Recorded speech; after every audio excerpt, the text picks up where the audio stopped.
नमस्कार, स्वागत, वंदन, अभिनंदन आप सभी लोगों का आज के इस वीडियो में, जिसमें हम class 10th maths chapter number 3 जिसका नाम है pair of linear equations in two variables. आज के इस वीडियो में हम इस चैप्टर के 4 और मोस्ट इंपॉर्टेंट क्वेश्चंस को सॉल्व करेंगे, अटेम्प्ट करेंगे। फिर उसके बाद जो इस वीडियो का 5th मोस्ट इंपॉर्टेंट क्वेश्चन होगा उसे मैं आपके सामने प्रस्तुत करूंगा, जिसे आपको नोट डाउन करके सॉल्व करना है। फिर जो आंसर निकले उसे कमेंट सेक्शन में भेजना है और फिर मैं आपको बताऊंगा कि आपका फाइंड आउट किया गया आंसर सही है या फिर गलत है। तो आइए बिना किसी देरी के श्री गणेश करते हैं आज के इस क्वेश्चन प्रैक्टिस वीडियो का। इस वीडियो के फर्स्ट मोस्ट इंपॉर्टेंट क्वेश्चन के साथ, जो कि आपके स्क्रीन पे शो किया जा रहा है और दहाड़ के कह रहा है कि show that this system of equations, और दो इक्वेशन गिवन है, has a unique solution, find the solution. ठीक, तो हमें वो दो इक्वेशन क्या गिवन है? वो दो इक्वेशन गिवन है 2x + 5y =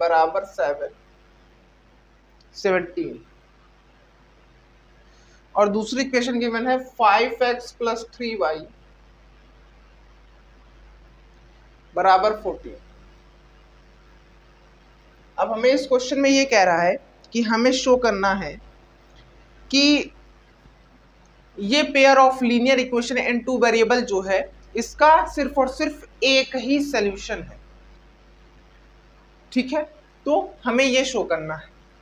अब इस चीज को शो करने के लिए मैंने आपको शुरुआत में ही एक आइडेंटिटी बताई थी।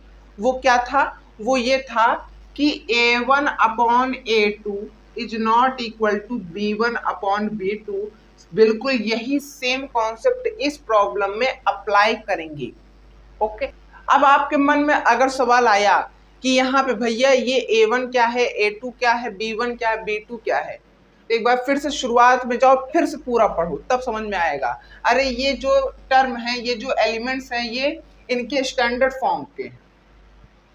जो पहला इक्वेशन होता है उसका स्टैंडर्ड फॉर्म क्या होता है? a1x + b1y + c1 = 0। और जो दूसरी इक्वेशन होता है उसका स्टैंडर्ड फॉर्म होता है a2x + b2y + c2 = 0। ठीक, तो वहीं से ही ये आइडेंटिटी निकली है बन के। ठीक, तो एक बार हम उन वैल्यूज का रेशियो निकाल के देख लेते हैं बराबर हैं कि नहीं। तो आइए देख लेते हैं। इस इक्वेशन में a1 क्या है? 2 है, और इस इक्वेशन में a2 क्या है? 5 है, और इस इक्वेशन में जो b1 है वो क्या है? 5, और जो इस इक्वेशन में b2 है वो क्या है? 3। क्या 2/5 और 5/3 बराबर है? नहीं। तो यानी ये वाली आइडेंटिटी सेटिस्फाई कर गया।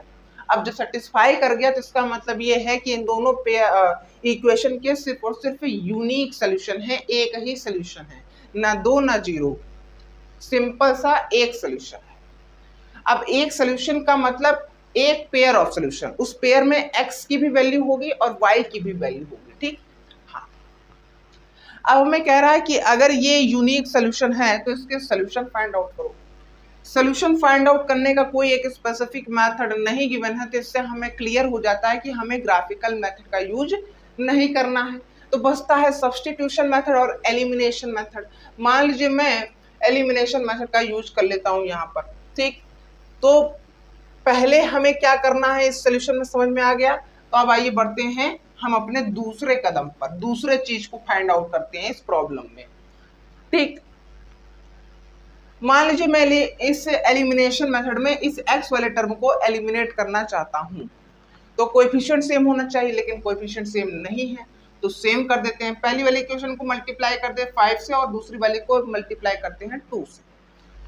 जब पहली वाली इक्वेशन को 5 से मल्टीप्लाई करेंगे तो हमें मिलेगा 10x + 25y = 85, और जब दूसरी इक्वेशन को 2 से मल्टीप्लाई करेंगे तो हमें मिलेगा 10x + 6y = 14।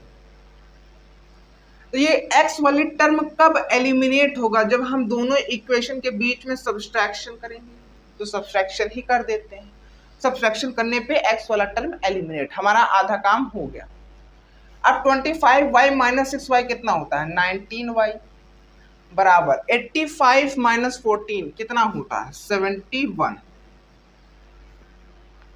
अब यहां से हमें y की वैल्यू कितनी मिल जाएगी, कितनी मिलेगी, कितनी मिलेगी, जल्दी बोलो जल्दी बोलो, कितनी मिलेगी।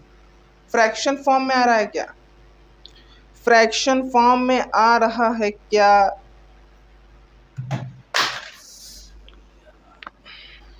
कुछ गलत हुआ क्या, कुछ गलत हुआ क्या, कुछ गलत हुआ क्या।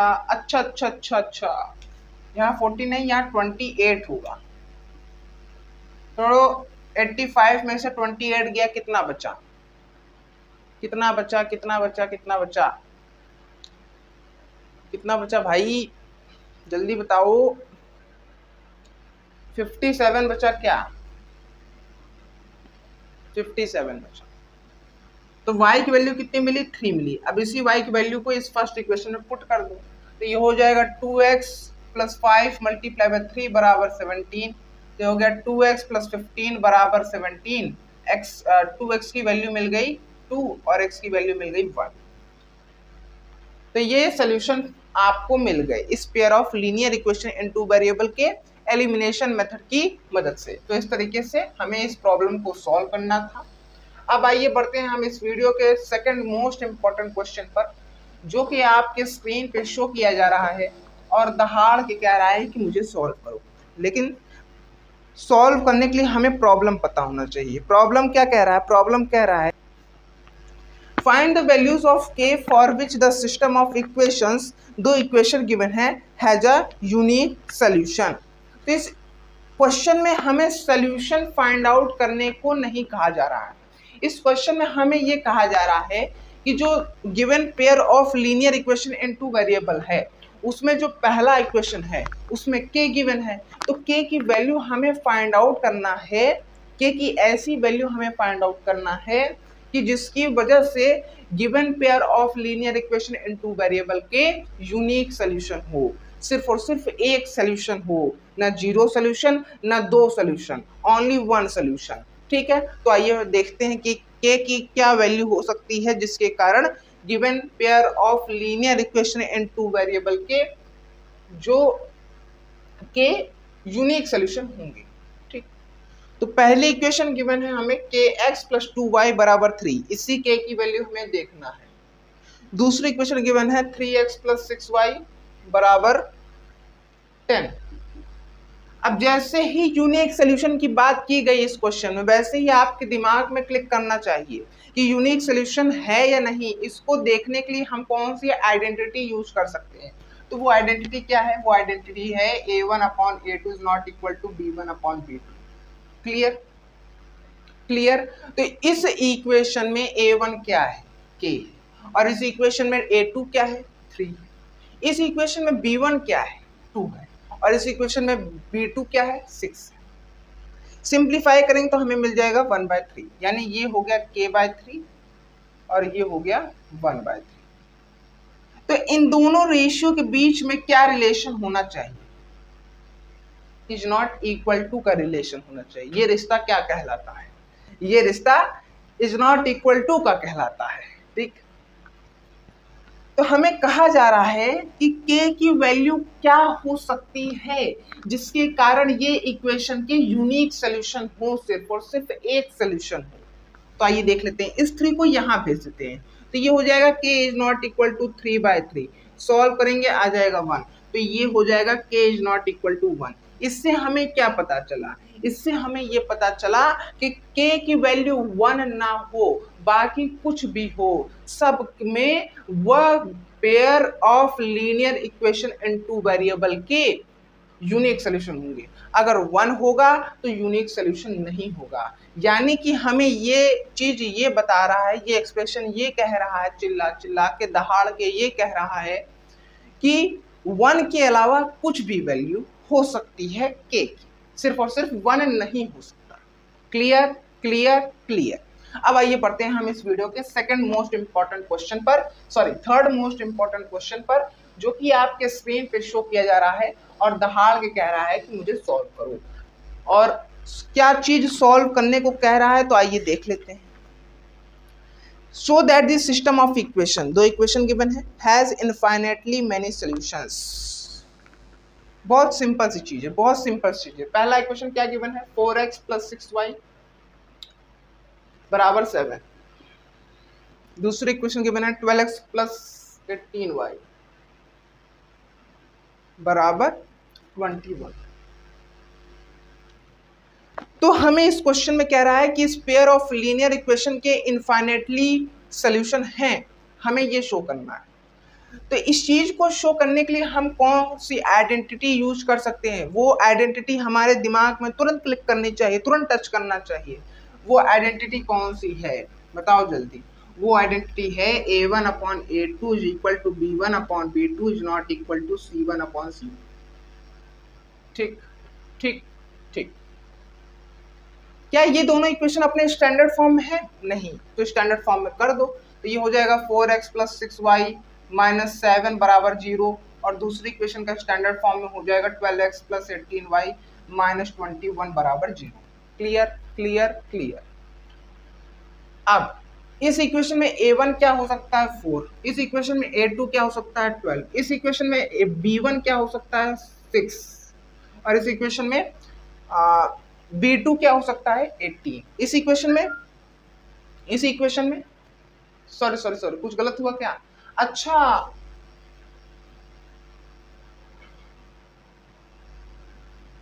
वो वाला पैरेलल के लिए था, ये इनफाइनाइटली के लिए है। ठीक, हाँ। अब ध्यान से देखो, इस इक्वेशन में C1 क्या हो सकता है, -7। इस इक्वेशन में C2 क्या हो सकता है, -12 कि 21। ठीक, सिंप्लीफाई करोगे 1/3 आएगा, सिंप्लीफाई करोगे 1/3 आएगा, सिंप्लीफाई करोगे 1/3 आएगा। ये तीनों रिलेशन बराबर है कि नहीं? इनका रिश्ता क्या कहलाता है? इनका रिश्ता =2 का कहलाता है।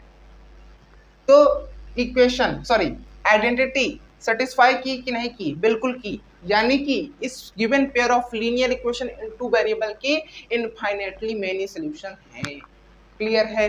क्लियर है, बिल्कुल क्लियर है। तो अब आइए बढ़ते हैं हम इस वीडियो के लास्ट मोस्ट इंपॉर्टेंट क्वेश्चन पर, यानी कि 4th मोस्ट इंपॉर्टेंट क्वेश्चन पर, जो कि आपके स्क्रीन पे शो किया जा रहा है और दहाड़ के कह रहा है कि मुझे सॉल्व करो।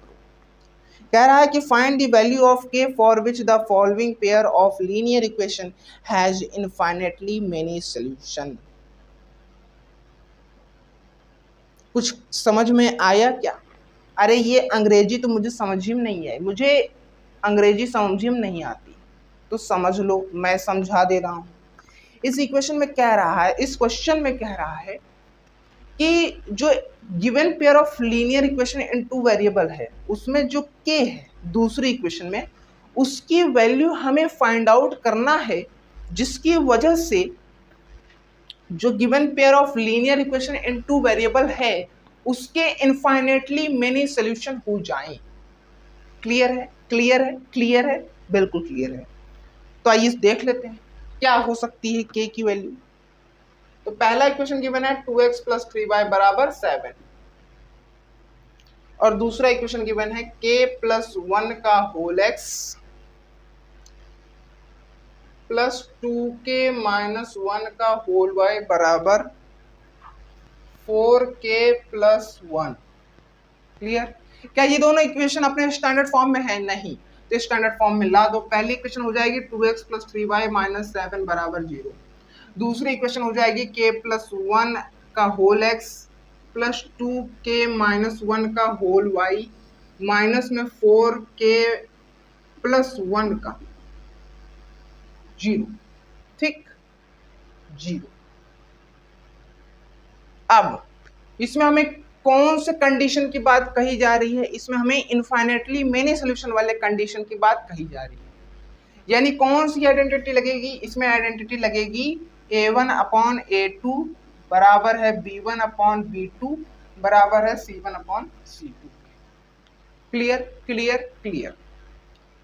तो इस इक्वेशन में A1 क्या है? 2 है। इस इक्वेशन में A2 क्या है? k + 1 है। इस इक्वेशन में B1 क्या है? 3। इस इक्वेशन में B2 क्या है? 2k - 1। इस इक्वेशन में c क्या है -7 c1, और इस इक्वेशन में c2 क्या है -4k + 1। ठीक ठीक ठीक। अब इन तीनों एक्सप्रेशन, इन तीनों टर्म के बीच में क्या रिलेशन है, क्या रिश्ता है, किस चीज का रिश्ता है, ये रिश्ता क्या कहलाता है, ये रिश्ता इक्वल टू का कहलाता है। Clear clear clear. तो क्या हम यहां से k की वैल्यू नहीं निकाल सकते? क्या बिल्कुल निकाल सकते हैं। देखो यहां से माइनस माइनस कैंसिल, तो ये हो गया 7/4k + 1। Clear clear clear. तो k की वैल्यू निकालें तो निकाले कैसे? निकाल तो सकते हैं लेकिन रास्ता नहीं पता, डायरेक्शन नहीं पता। बिल्कुल उसी तरीके से किसी भी चीज को पाने के लिए उसका डायरेक्शन पता होना जरूरी है। अगर डायरेक्शन नहीं पता होगा तो वो चीज हमें जिंदगी में किसी भी जन्म में किसी भी कीमत पे नहीं मिल सकती। ठीक है, तो डायरेक्शन बता कौन सकता है? आपके सीनियर बता सकते हैं। डायरेक्शन कौन बता सकता है? आपके टीचर बता सकते हैं। डायरेक्शन कौन बता सकता है? जो आपको गाइड करेगा वो डायरेक्शन बता सकता है। ठीक ठीक। तो k की वैल्यू फाइंड आउट करने के लिए हमारा पहला कदम होगा कि सबसे पहले हम दो टर्म को पकड़ेंगे, पहले के दो टर्म को पकड़ेंगे। 2/k + 1 = 3/2k - 1। ठीक। अब फिर उसके बाद उन दोनों पकड़े गए टर्म को, उन दोनों पकड़े गए एक्सप्रेशन को सॉल्व करके k की वैल्यू निकाल लेंगे। तो निकाल लेते हैं। इस वाले टर्म को यहां भेज देते हैं और इस वाले टर्म को यहां भेज देते हैं। तो ये हो गया 4k - 2 = 3k + 3। ठीक। अब 4k तो यही रहेगा, 3k को इस तरफ भेज देंगे और इस 2 को इस तरफ भेज देंगे। तो ये हो गया 4k - 3k = 3 + 2। ये हो गया k की वैल्यू 5। Clear clear clear. अब उसके बाद क्या करेंगे? अब उसके बाद क्या करेंगे? सबसे पहले तो हमने इन दो टर्म को पकड़ा, अब हम इन दो टर्म को पकड़ेंगे। ठीक है, सबसे पहले हमने इन दो टर्म को पकड़ा, अब हम इन्हीं दो को और पकड़ेंगे, फिर से पकड़ेंगे। ठीक, तो पकड़ लेते हैं। ये हो गया 3/2k - 1 = 7/4k + 1। अब आपके अंदर डाउट आ रहा होगा कि पहली बार तो हमने 3/2k - 1 को पकड़ा, अब फिर से हम क्यों पकड़ रहे हैं? तो देखो, किसी भी चीज की वैल्यू को फाइंड आउट करने के लिए हम किसी एक का रेस्पेक्ट में फाइंड आउट करते हैं। हम किसी एक के रेस्पेक्ट में किसी भी चीज को फाइंड आउट करते हैं। ठीक है, तो हम इसी को दोनों कंडीशन में रेस्पेक्ट माना। अब इसी के रेस्पेक्ट में हम k की वैल्यू दोनों कंडीशन में फाइंड आउट कर लेंगे। ठीक है, हाँ ठीक ठीक ठीक। अगर दोनों कंडीशन में k की वैल्यू सेम आई तो k की वैल्यू 1 है। अगर दोनों कंडीशन में k की वैल्यू अलग अलग आई तो यानी k की वैल्यू जो पहली बार में निकला वो भी हो सकता है और जो दूसरी बार में निकला वो भी हो सकता है। समझ में आया? समझ में आया? बिल्कुल समझ में आया। अब बिल्कुल उसी स्टेप को फॉलो करके हम इस वाले टर्म को यहाँ भेजेंगे, इस वाले टर्म को यहाँ भेजेंगे। तो जब भेजेंगे तो ये हो जाएगा 12k + 3 = 14k - 7। क्लियर? अब इस वाले टर्म को यहाँ भेजेंगे, इस वाले टर्म को यहाँ भेजेंगे, तो ये हो जाएगा 3 + 7 = 14k - 12k। सॉल्व करेंगे, आ जाएगा 10 = 2k। k की वैल्यू कितनी मिल जाएगी? 5। अब देखो दोनों कंडीशन में k की वैल्यू सेम आ रही, यानी कि इस given pair of linear equation in two variable में जो k की वैल्यू होगी वो एक ही होगी, जो कि है 5। तो k की वैल्यू 5 के अलावा और कोई वैल्यू नहीं हो सकती, और अगर कोई वैल्यू होगी तो उसकी वजह से इस given pair of linear equation in two variable के या तो यूनिक सॉल्यूशन होंगे या तो नो सॉल्यूशन होंगे। ओवरऑल कहें तो इनफाइनेटली मैनी सॉल्यूशन तो होंगे ही नहीं, सिर्फ और सिर्फ k की वैल्यू 5 पे होंगे। क्लियर है? क्लियर है? क्लियर है। अब इसी तरीके से इस पॉइंट पे करते हैं इस वीडियो का अंत, और इस वीडियो का लास्ट मोस्ट इम्पॉर्टेंट क्वेश्चन यानी कि 5th मोस्ट इम्पॉर्टेंट क्वेश्चन आपके स्क्रीन पे शो किया जा रहा है। आपके होमवर्क के तौर पे मैं इसे शो कर रहा हूँ, इसे नोट डाउन करके आप सॉल्व करें। जो आंसर निकले उसे कमेंट सेक्शन में भेजें, फिर मैं आपको बताऊंगा कि आपका फाइंड आउट किया गया आंसर सही है या फिर गलत है। एक बार फिर से मैं बोल रहा हूँ कि इस चैप्टर में मैं इतने क्वेश्चन कराऊंगा, इतने क्वेश्चन कराऊंगा, इतने क्वेश्चन कराऊंगा, तुम्हारे अंदर उस चैप्टर के लिए कॉन्फिडेंस का भंडार आ जाएगा। जो तुमसे पढ़ने आएगा वो उसके अंदर भी कॉन्फिडेंस का भंडार आ जाएगा, जो उससे पढ़ने आएगा उसके अंदर भी कॉन्फिडेंस का भंडार आ जाएगा। भंडारा चलाए जाओ चलाए जाओ चलाए जाओ, कभी खत्म नहीं होगा ऐसे, ठीक। तो लास्ट तक के लिए बने रहने के लिए थैंक यू सो मच। मिलते हैं अगली वीडियो में। इस वीडियो में मैंने जितनी भी कुछ चीज़ें समझाई, अगर वो सभी चीज़ें समझ में आ गई हों तो वीडियो को लाइक, वीडियो को शेयर और चैनल को सब्सक्राइब करना बिल्कुल भी मत भूलिएगा। लास्ट तक के लिए बने रहने के लिए थैंक यू सो मच। मिलते हैं अगली वीडियो में।